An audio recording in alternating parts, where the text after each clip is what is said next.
Right.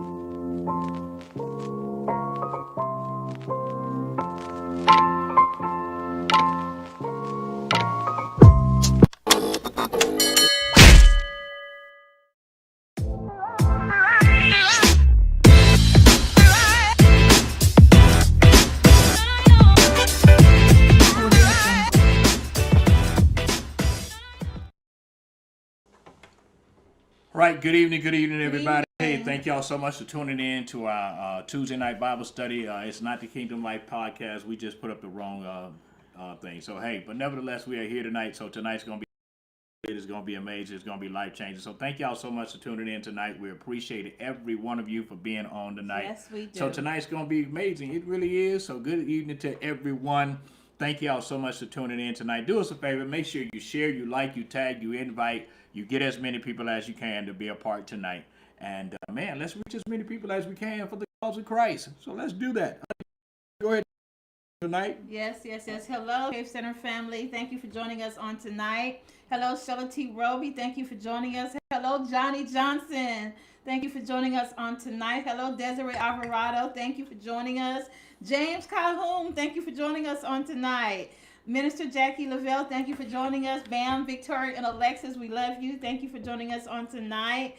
Our auntie Catherine Price, thank you for joining us on tonight. All right, they're coming on in. Minister Kim Simmons, thank you for joining us on tonight as well. Again, you definitely want to go ahead and share, tag, like, Yes, invite please at do. least 5 people tonight. So go ahead and share while you're on and let people know that Kingdom Life Faith Center is having Bible study and we'll Yeah. love to have you on with us on tonight.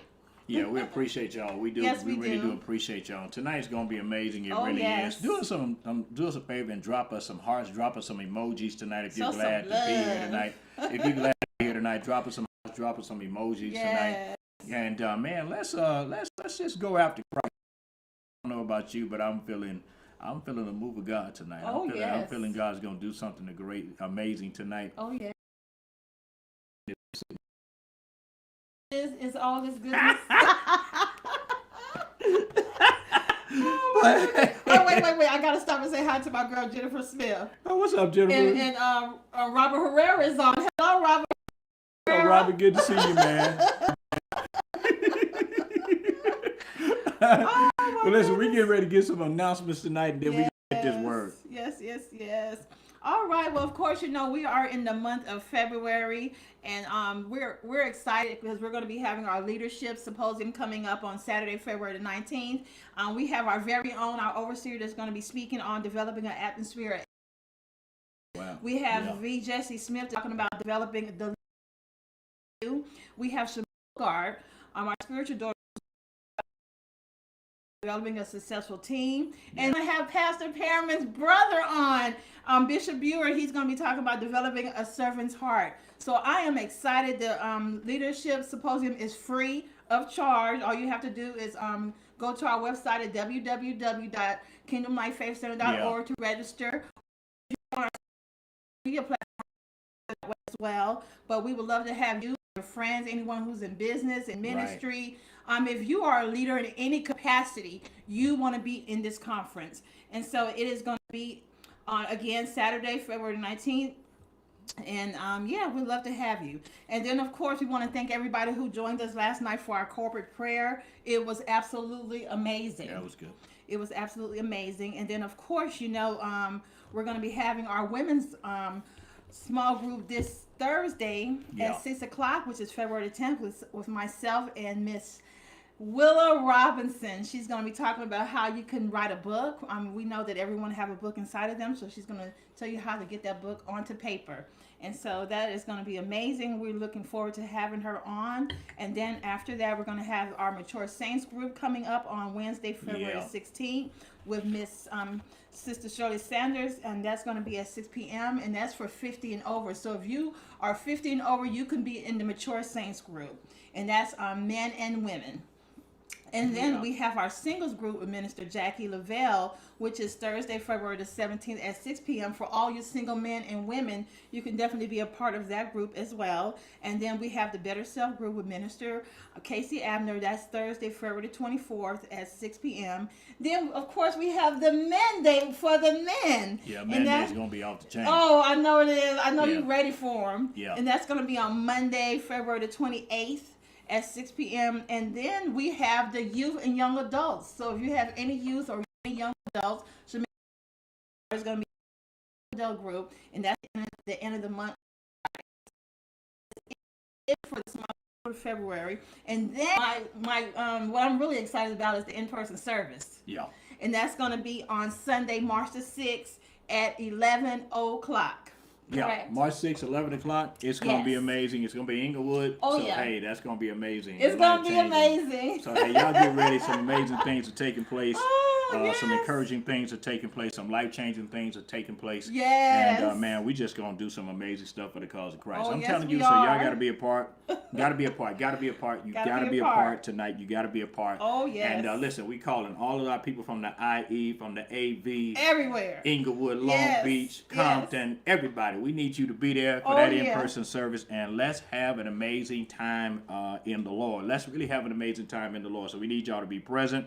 And hey, and we're close to having a service here in the AV as that's right.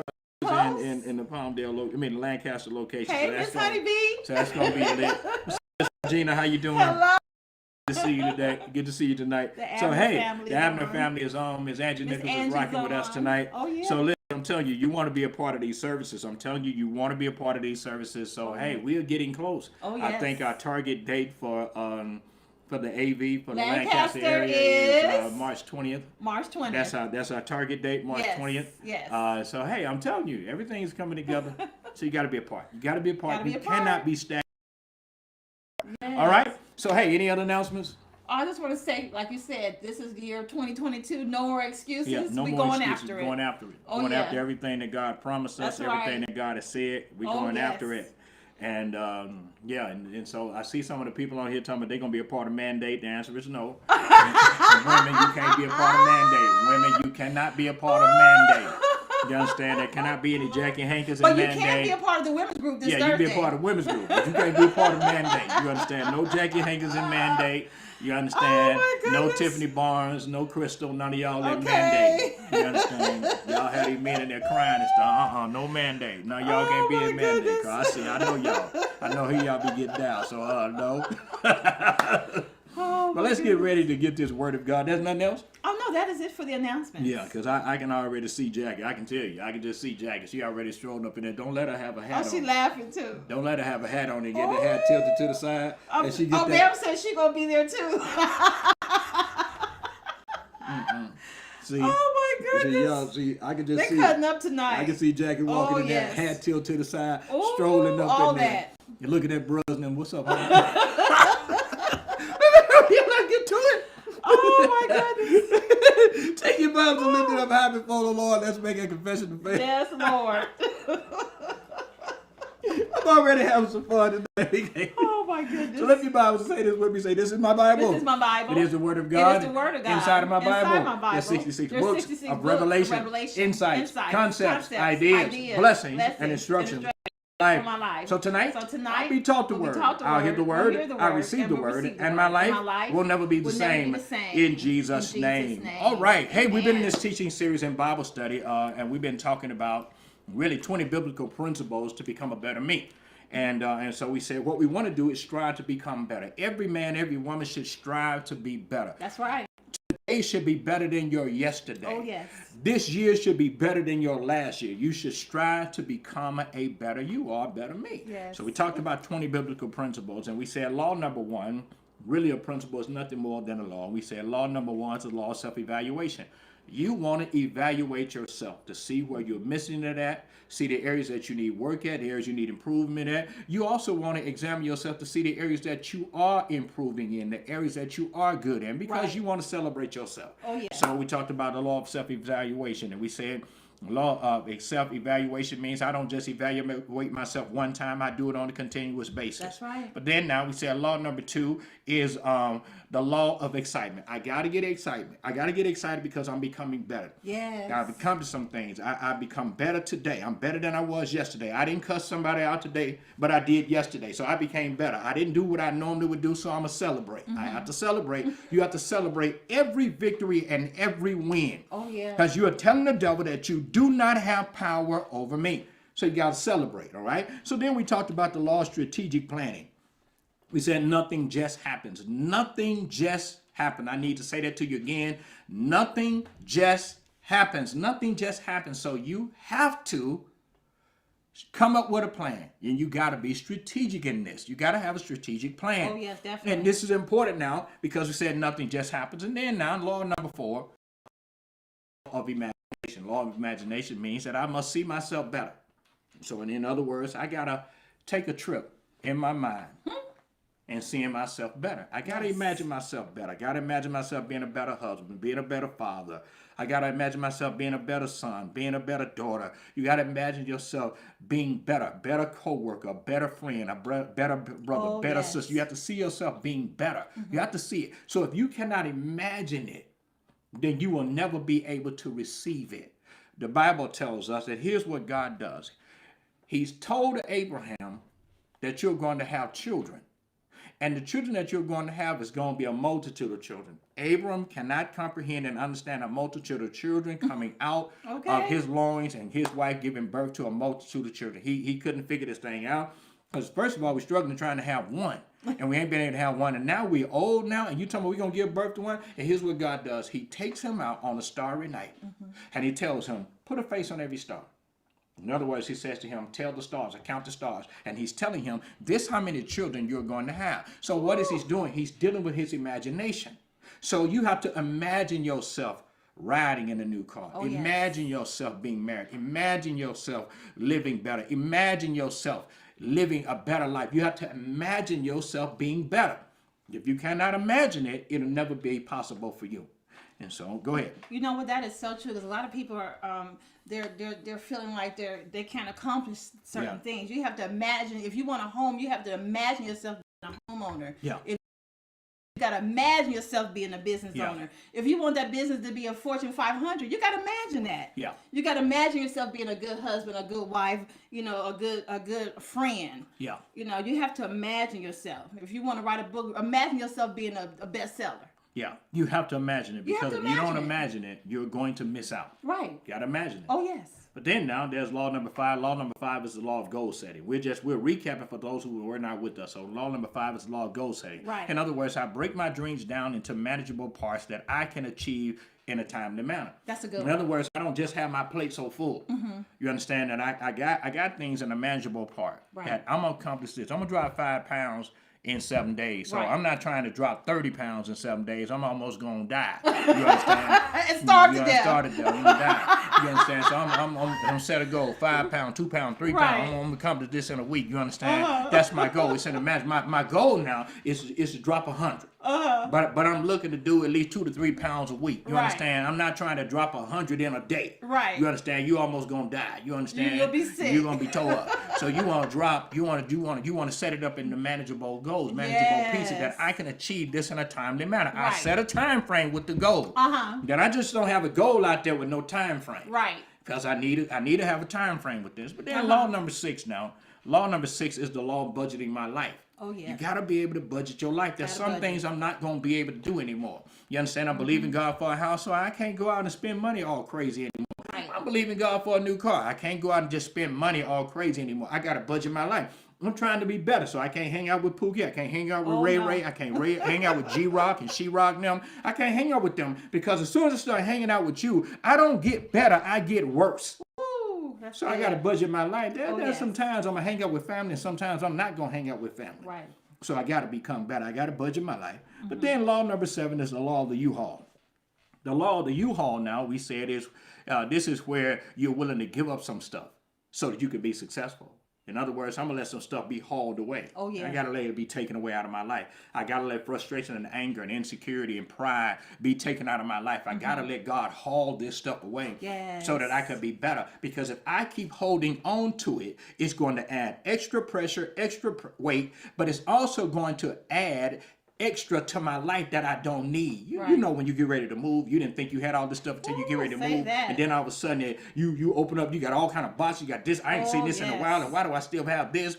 And before you know it, you have accumulated stuff, and now you got to figure out, what am I going to do with this stuff?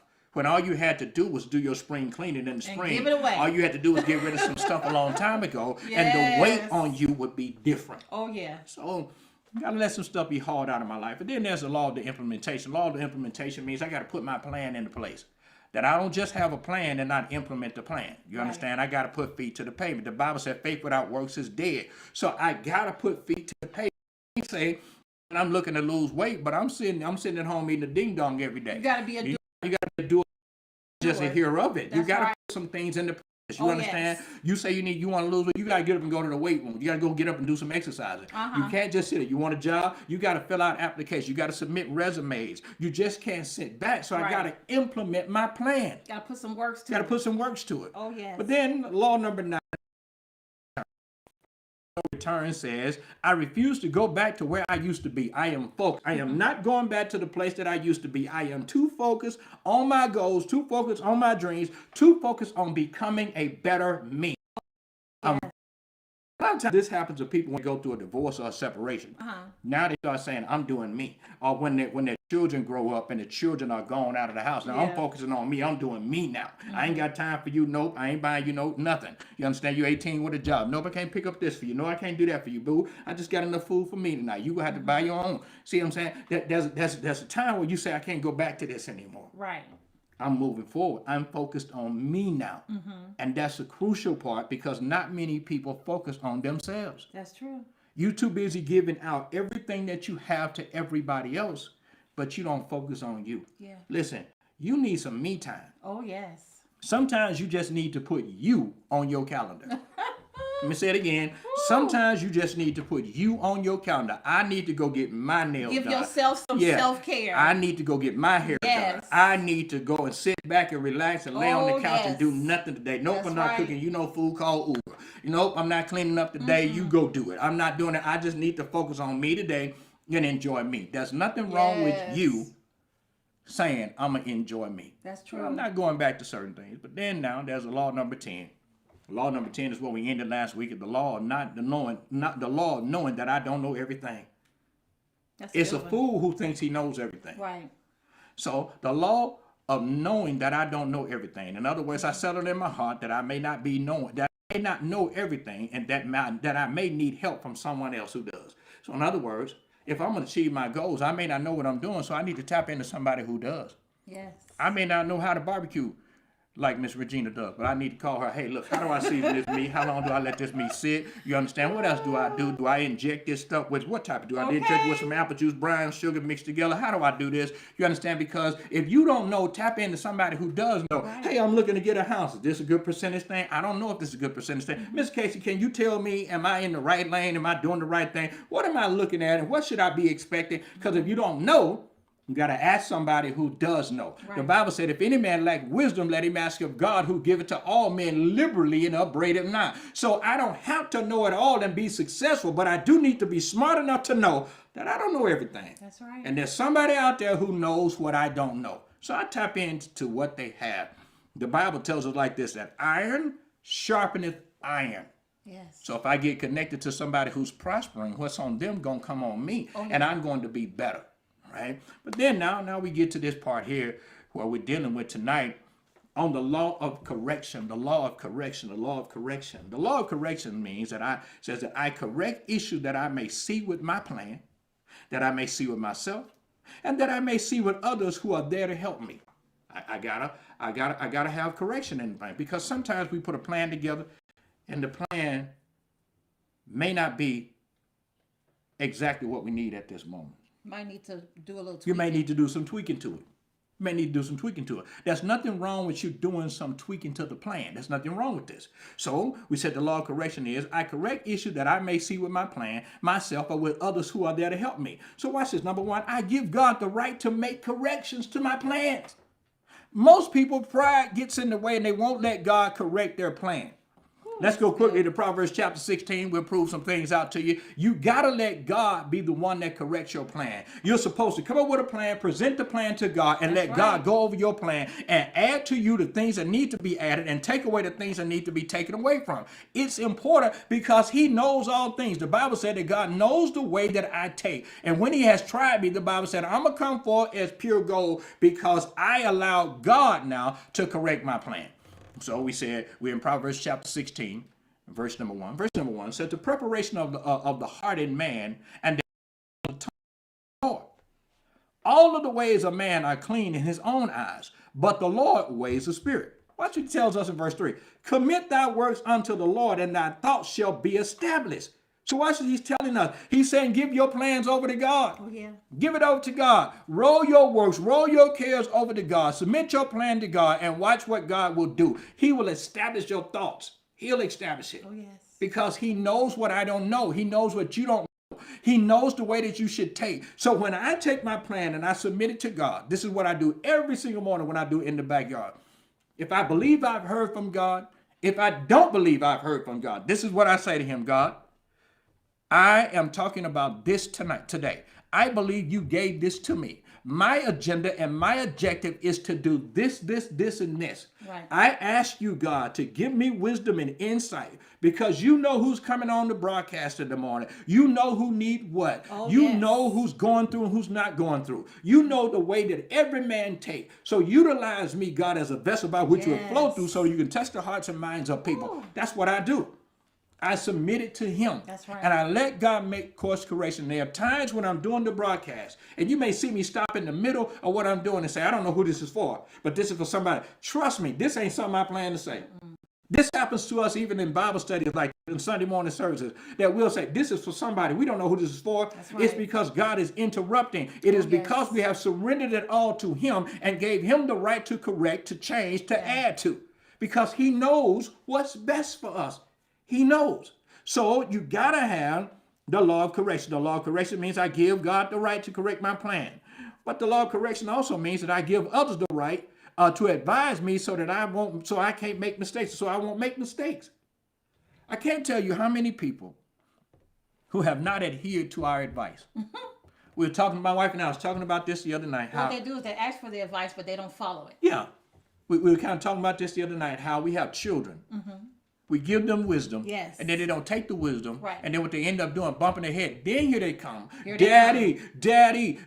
Now daddy got to rescue you because you didn't adhere to what daddy told you in the first place.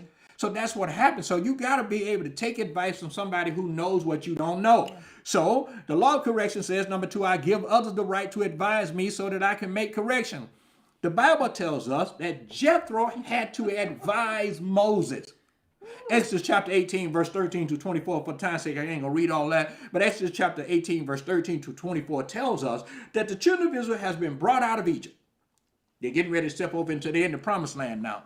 I mean, they're getting ready to, they're getting ready to go to the promised land. They've been brought out. Moses has gotten a chair with a table. He has set the table up, and there are 3 million people that he has led out of Egypt. And now he's sitting there.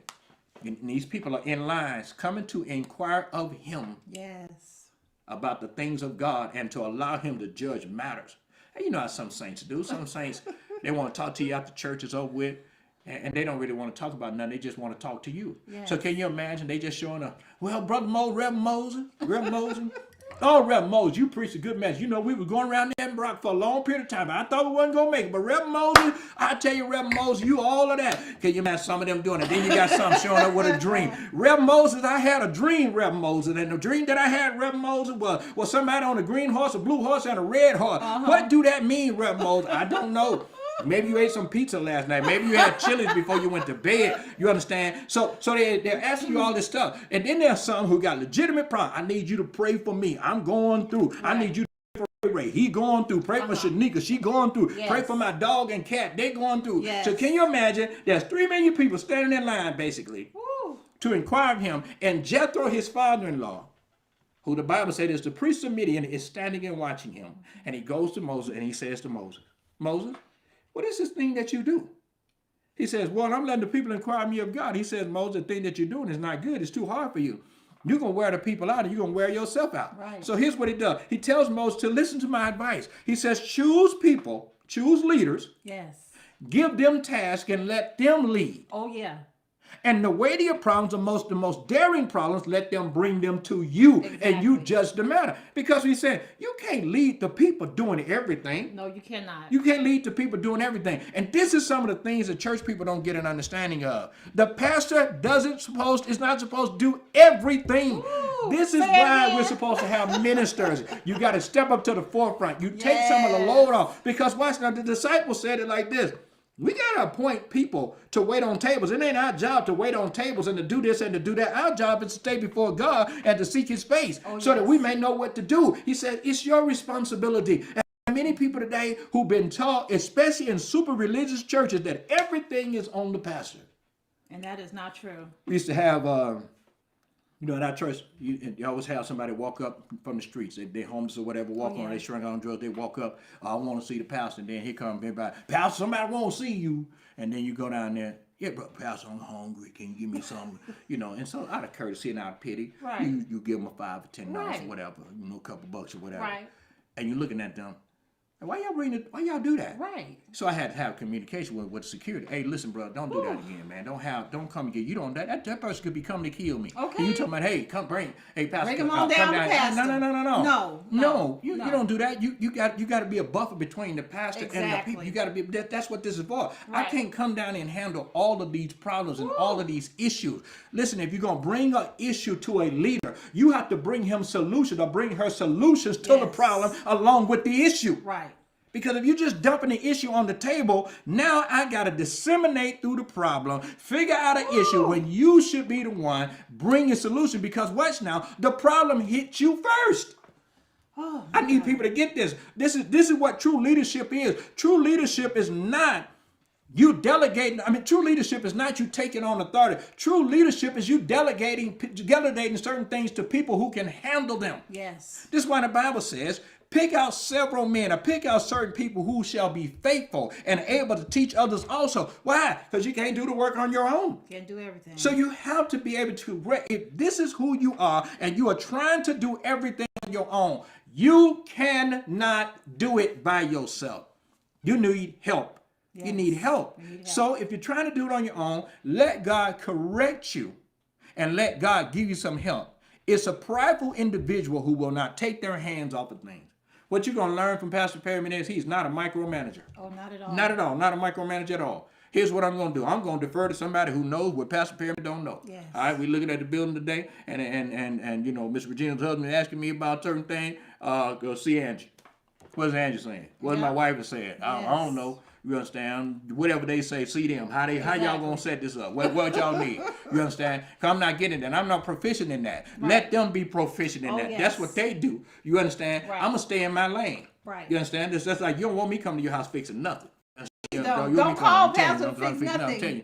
Oh, no. I'm going to the hospital. You got to be down 911. You got to call another maintenance dude because he gonna have Oh, to my fix what I goodness. done messed up. Man, Okay. you don't want me. But if you No. want me with this book, this what I do. Oh, yes. You understand? I do this and I do this. You do it well. And I do this right here. Don't start. So you got to be able to give God the right to correct your situation. But at the same time, Oh my God. Okay. but then you got to give Get others your the Pastor right. Casey. You got to give other people the right to advise you, Yes, you do. and be humble enough to take the advice. But sometimes prideful people won't allow that. Yeah, be humble enough to take your advice. Yes. You know what I'm saying? Let Kendrick Lamar kick in. Be humble. Yeah, go ahead and be humble enough to take your advice. Be humble. So watch now. But now we're in law number 12, the law of the inner circle. You want to get into that one? The law of the inner Yes. circle. The law of the inner circle. That means I surround myself with people that can help me achieve my goal. They are people who push me to be better. Push me to be better. Oh, yes. That's Yeah. a good one right there. That is a good one. That is a good one. I can't. I got to surround myself with people who push me to be better. Yeah. I got to surround myself with people who understand my vision. Exactly. I can't surround myself with yes men and yes women. Right. Who's gonna push you to be better? You got to surround yourself with people who are gonna push you to be better. Oh, yes. You got to surround yourself with You people who have say, to. well, Pastor, I don't know that. Yeah, we may not be able to pull that off like that, Pastor. I understand what you want to do. This, but we may need to think about this for a moment. Right. You understand? So you don't need yes men around you No, we because don't. yes men will get you in trouble. Oh yeah. Yes men won't tell you the truth about you. Right. So you need the inner circle. You need the inner circle. you do. Need people who are going to push you to be better. Yes. Because as a Christian, as a leader, as a person, you're going to fall sometimes. Oh yeah. You're going to be discouraged sometimes. You're going to be frustrated sometimes. You're going to be irritated and agitated sometimes. yes. You're going to want to give up and quit. You need people around you who say, look, get up out that bed, get up out that bed. Listen, I know so-and-so left you, but get up out this bed. Get up out this bed. You can't sleep the day away. You can't let depression kill you. I know so-and-so. It went on, and you seen him with another woman, or you seen her with another man. Listen to this. You gotta get up. You gotta get up. Come on now. You dropped the ball. You failed. I understand. You committed sin. You did some stuff you ain't supposed to. Because when you commit sin, the devil messes with you on a consistent basis. You just couldn't hold your body, couldn't keep yourself, couldn't keep your flesh, and you gave in to bros them, or you gave in to sis them, or whatever the case may be. You went out there and you got there. You go, and then you gave into the throes of passion, and now you're feeling guilty now. The guilty pleasure. Now he don't know if God even love me anymore. All of this stuff. You need somebody to come along and say, listen, I know you dropped the ball. I know you did it, but get up. It's a new day. Open up these curtains, let some sunlight up in here. I understand that somebody passed away, but get up out this bed. I understand it is hard, but listen, let me help you. Oh, You yes. need somebody who's going to push you to be better. Yes, you do. need somebody to pull out of you the goodness that God put in you. Oh yes. One day here I am, this is probably a couple months ago, and I go to my man of God's house to put a seed in his hand. And as I'm leaving, he could see that look on my face like I'm not on point. And he said, son, you all right? I say, sir, sometimes I just feel like I'm not measuring up.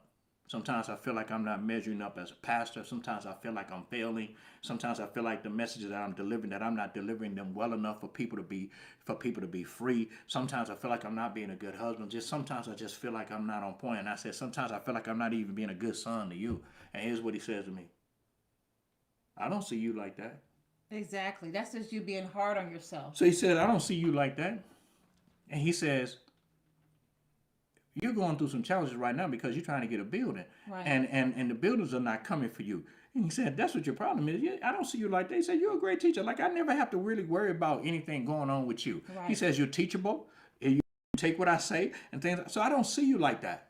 See, every one of us gets in that place in our life. Oh yeah, we're human. You're a human. We're human. You get into that place, but you need somebody who's going to pull you out of it and tell you, Yes. come to yourself. Snap out of it. Get up. Yes. Come out of here. Come out of this. Yes. Come out of this place. Come out of this place. Because if you don't have that inner circle around you, that inner circle protects you. Oh yes. That inner circle prays for you. Oh yes. That inner circle helps you with your plan. They do all help of that. you to achieve your goals. They help you. They help you. Oh, yes. So if you don't have people around you who are willing to help you Right. get to your next, if you don't have people around you who are willing to tell you the truth.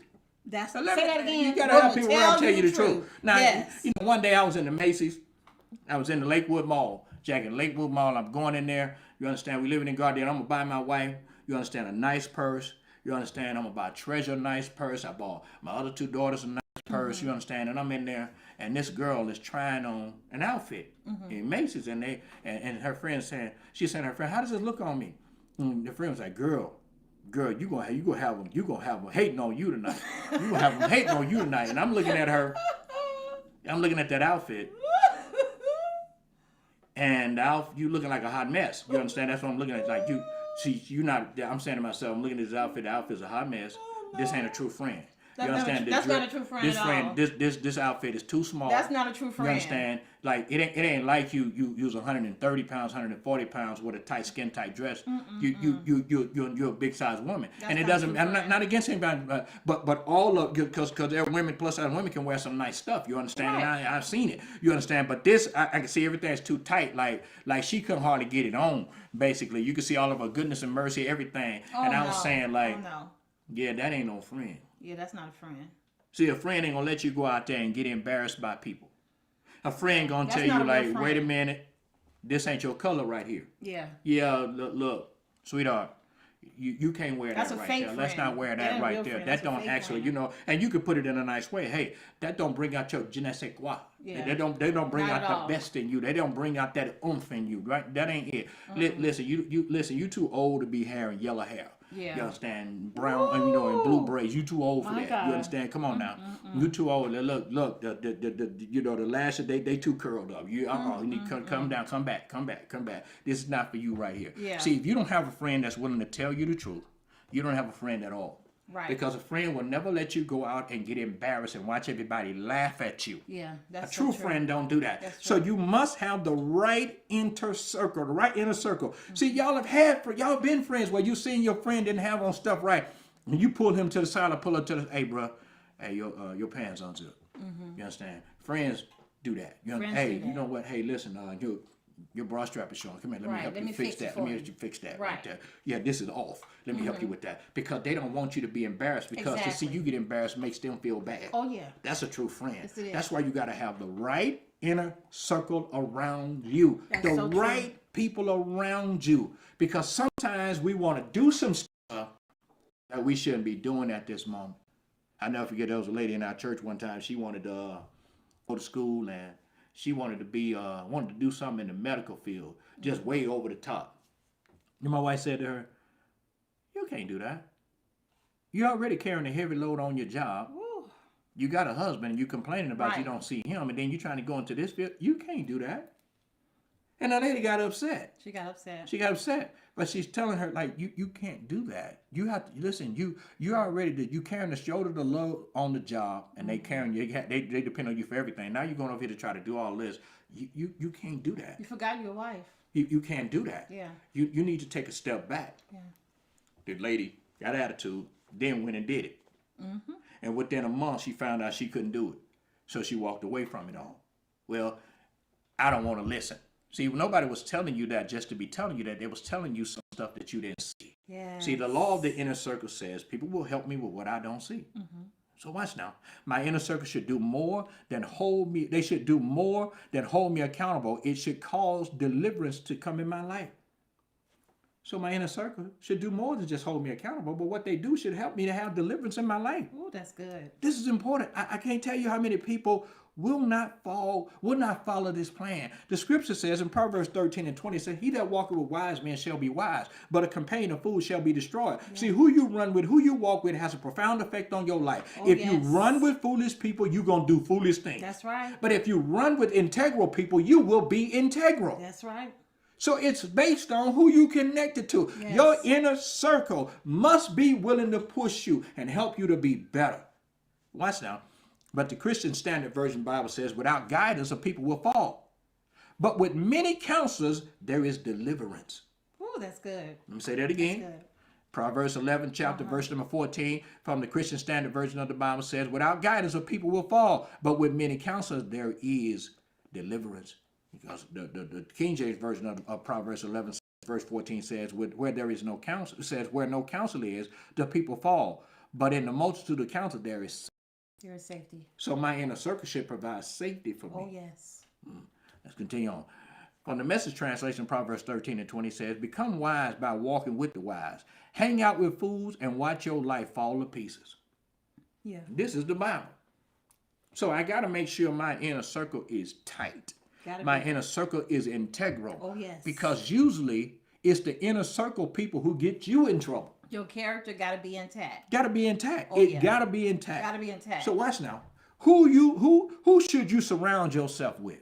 Number one, you got to surround yourself with people who think outside of the box and are creative. See, good leadership doesn't mean you know everything. That's so It means true. you surround yourself with people who know what you don't know. Yes. You understand? That's what good leadership is. So I surround myself with people who think outside of the box and who are creative. See, when you're the leader, you should be able to give a thought and an idea. And the people who are around you, your inner circle, should be able to take your thought and take your idea and bring your thought and idea to pass. They do it with creativity. They do it by thinking out the box. Thinking out the box, yeah. You understand? See, there are people who are anointed by God to be in the number 2 position. Woo. Say it again. There are people who are anointed by God to be in the number 2 position. They were not anointed to be number 1. They were anointed to be in the number 2 position. Listen, let's just deal with the NBA. I'm not a Laker fan. I know y'all gonna say boo, but whatever. I'm a Chicago Bulls fan. You understand? Reverend Perriman is a Chicago Bulls fan. You understand? Let me say it one more time. Reverend Perriman is a Chicago Bulls fan. Greatest basketball player to ever play the game is Michael Jeffrey Jordan. Okay. Hands down. That's Reverend Perriman, all right? But watch now. If you're gonna play with Michael, you have to understand you can't be the star. You got to be number 2. You got to learn to play your role. If you're going to play with the Los Angeles Lakers and you're going to play with LeBron James, you have to know you can't be the star. You have to be willing to serve in the number 2 position. I don't care how good you are, how great you are. When you come to this team, you are not number 1. You are serving in the number 2 position, and you must be able to do so. Yes. I'm talking to somebody tonight because there are people who are pushing to be in the number 1 position and God didn't call you to that. Right. That you have to be comfortable serving, being the number 1 person in the number 2 position. That's and good. be happy with that. So we said you got to surround yourself with people who think outside of the box and are creative. Number 2, you got to surround yourself with people who believe in you. You got to surround yourself with people who believe in you. That's important. Yeah, you got to have people who believe in you. You have to. If you don't have people who believe in you, and you got them in your inner circle, you're wasting time. These people are talking about you. These people are criticizing you. These people are not putting full effort in what you do because these people don't believe in you. And Lord, don't make a mistake. Don't drop the ball. And they already don't believe in you. Now all of a sudden there is compounded interest on you. Right. And now they're looking at you like, oh, see, yep. I told you, Jackie. I ain't trust Jackie, I ain't believe in her to begin. And now she done did this. Compounded interest on it now. You understand? Here you are trying to win them now, win them to you, and get them to help you. And now they're pushing back on you because they see you drop the ball. You don't need those kind of people around you. Don't. But then number 3, you got to surround yourself with people who are not afraid to disagree with you. You got to have people around who are not afraid to disagree with you. See, watch now. When you're in a leadership position, you have to give people the right to disagree with you. Yeah. Right? One of the things that we say when we bring people in to work with us, be a part of ministry, people join our church, we say we have an open door policy. We will sit down and listen to your griefs, your gripes, whatever the case may be. We'll sit down and talk to you and listen to you. We'll give you the opportunity to talk and speak, but you can't be disrespectful. The moment you become disrespectful is the moment the conversation is over. It is completely over because you have just walked in here angry and shown disrespect to me and to my family or whatever the case may be. The conversation is over because what's going to take place after that you may not be able to handle. So I'm canceling everything out because guess what I'm doing? I'm protecting you from me. Oh, yeah. And I'm protecting me from getting in trouble with God. So the whole conversation is over. Everything is over with. And we'll reschedule if it need be when you got your attitude right. Or if you have seriously crossed the line and shown some disrespect, then we probably ain't meeting no more. That's over with. You understand? So but we have to be able to give people the right to disagree with us, but you can disagree in a respectful manner. Well, Pastor, I don't know how we're going to do that. I don't know how that's going to take place. Well, I'm thinking along this line, Pastor, and everybody put their cards on the table. Mm-hmm. See, there's a respectful manner in this.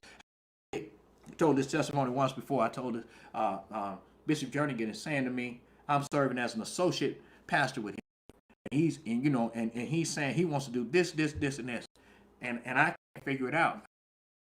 I don't know how you can do that. And so one day I said, hey, sir, I went and knocked on his door. I said, hey, sir, can I have a meeting with you? Can I talk with you for a minute? He said, yeah. I said, can I speak candid? When I speak, can I speak candid to you? He said, sure. Because see, I understand. This man is a spiritual leader. You can't go in there and talk crazy to this man. So I need to ask, can I speak my mind and candid with him? Right. But I wasn't going to be disrespectful to him. I said, sir, this stuff that you want to get done, I don't know how you're going to do that. And he says to me, well, I'm going to do da-da-da-da-da. I said, I understand, but I don't know how you're going to do that. I don't know how you plan to pull that off with it doing this. And he says, well, I'm going to do it this. I say, sir, I understand, but I don't know how you plan to pull that off. And he says to me, Pastor Perriman, I don't always know how God wants me to do things. I just follow his instruction. Oh, yes. And I said, yes, sir. And I said, sir, but I still don't know how you plan to do this. But here's what I'm going to do.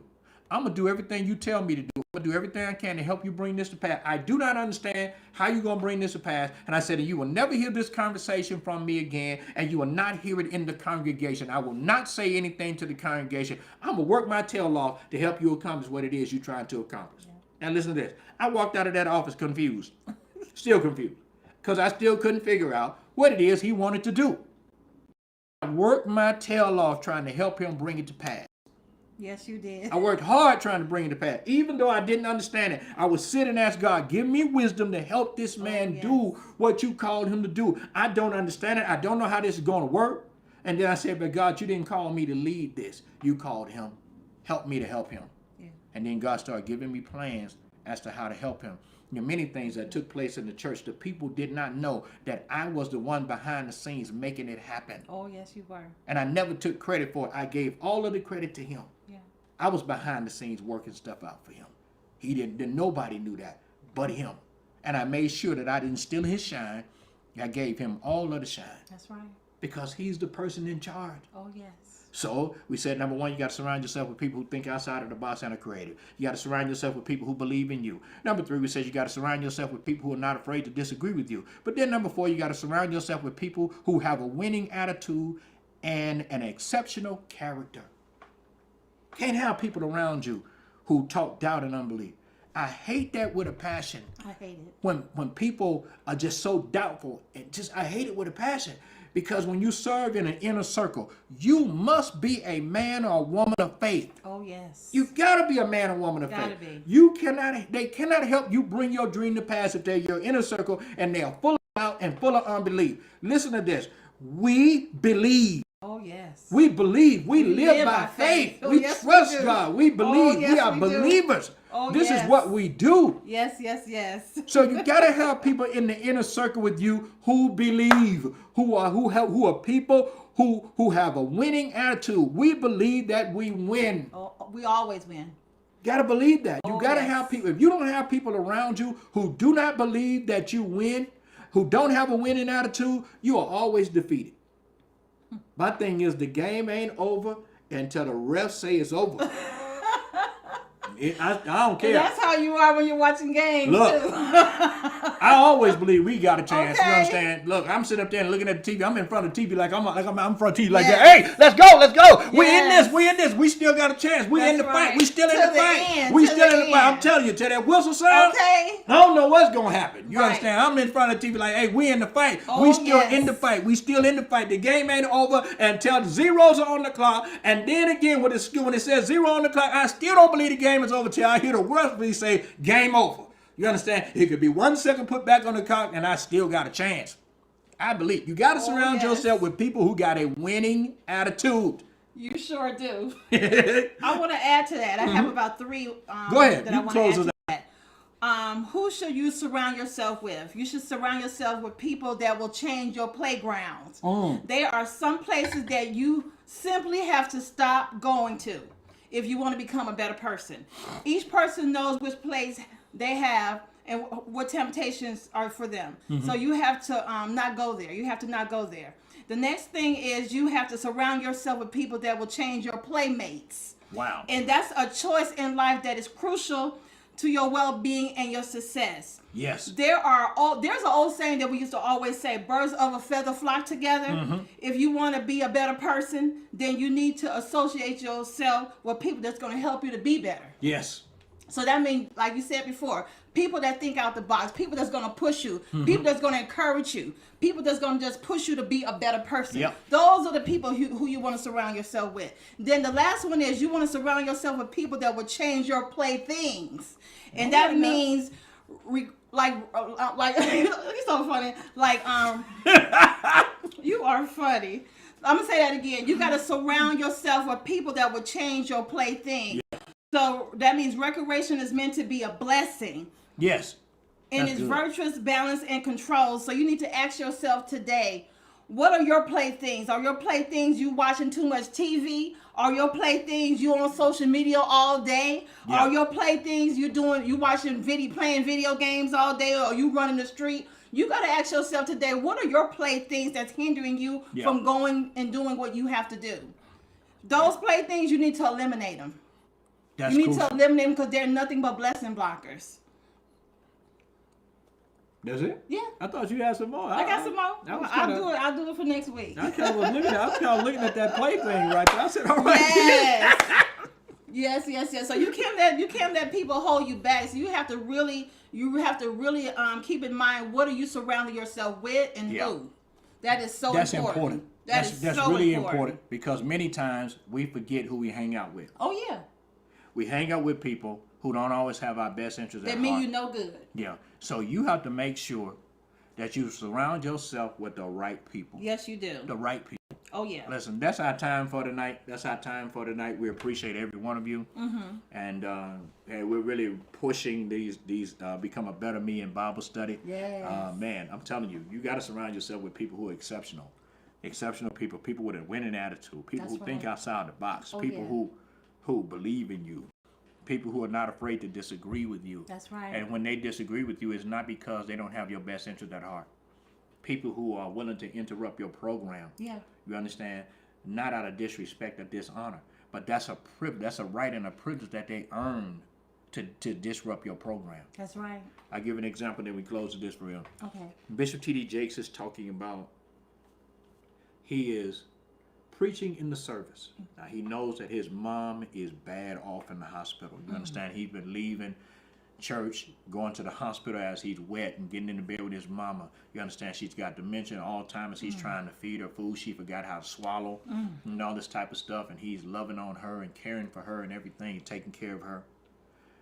And then one day he looks open and he's looking out of the corner of his eye and he sees one of the deacons. And the deacon is looking at him. He says with this deacon, he can talk to this deacon across the room without even moving his lips. Yeah. So he's talking to this deacon is talking to him with his eyes. And Bishop says, but I keep preaching. I keep preaching. And he says, then all of a sudden the deacon comes on the platform while I'm preaching. And he comes and gets me off the platform. One of the sons said, he remembered that day and how you handled that. Here's what Bishop Jakes says.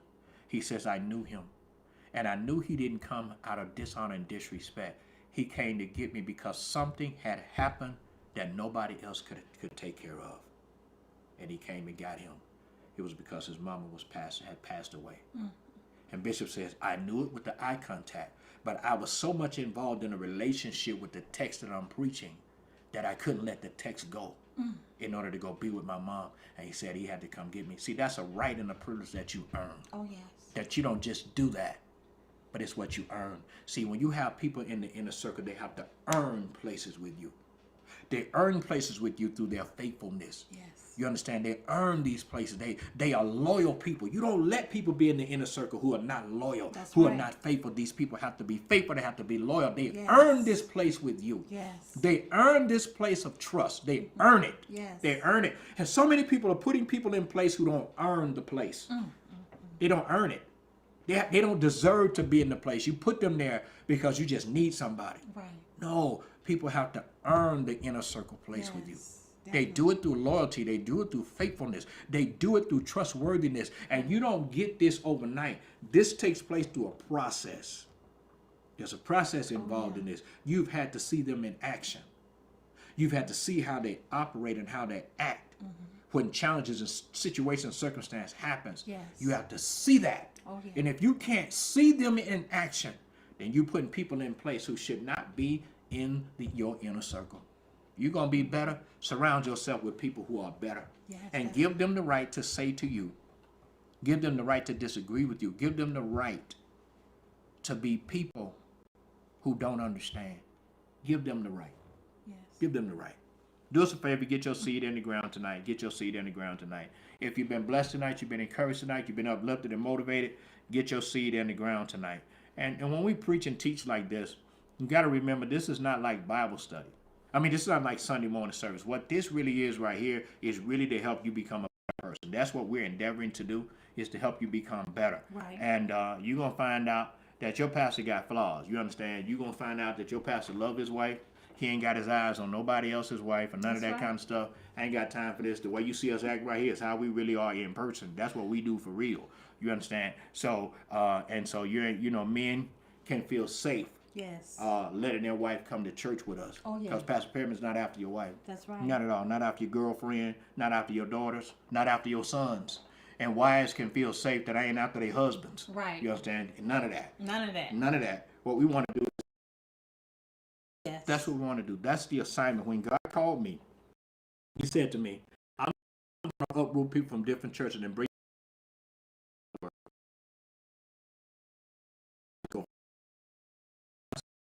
I heard from God, and that is to build people for next level living. That's what we do in this ministry. And so you're going to get encouraged like this. You're going to get motivated. So come on. You want to be a little bit different.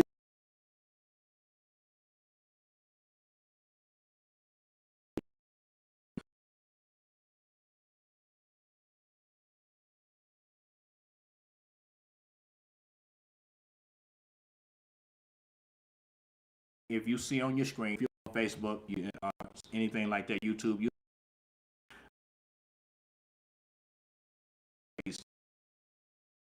can do Cash App, which is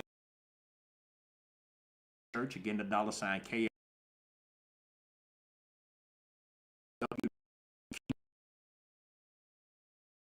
Online giving button there and get your seed in the ground today.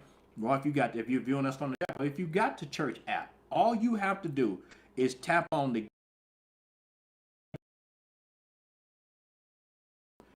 there's avenues where you can give. Yes. Avenues where you can give. I am so excited about our in-person service. Yes. That's March 6th. I'm excited service March 6th. Man, and that's going to be fantastic and phenomenal. And we're looking for our in-person service to start in the Lancaster area March 20th. March 20th. That's what we're looking at. Lancaster. We'll get some off before we can finalize everything. Yes. But hey, we're looking to launch March here. It'll be at 11:30 out here in Inglewood, and not Inglewood. I mean in the Lancaster area. And had a great conversation with my pastors today, and they released a blessing on us to be able to do what needs to be done. And so, man, I'm happy today. I'm telling you, I'm happy today. So we're excited. We're gonna keep y'all abreast. And listen, for all of those who are in the AV area, you need to make sure you're in this service out here. I'm telling you, you got to be a part of this service at 11:30, and that service is going to be every Sunday when we get it going. And we're building the momentum in Inglewood, and hey, out there, and that service eventually is going to be every Sunday as well. So you got to be a part. I'm telling you, you got to be a part. You got to be a part. You got to be a part. Make sure you're a part of the Leadership Symposium. Right. You know, let me pause for a second here really quickly, because listen, you got to do business the right way.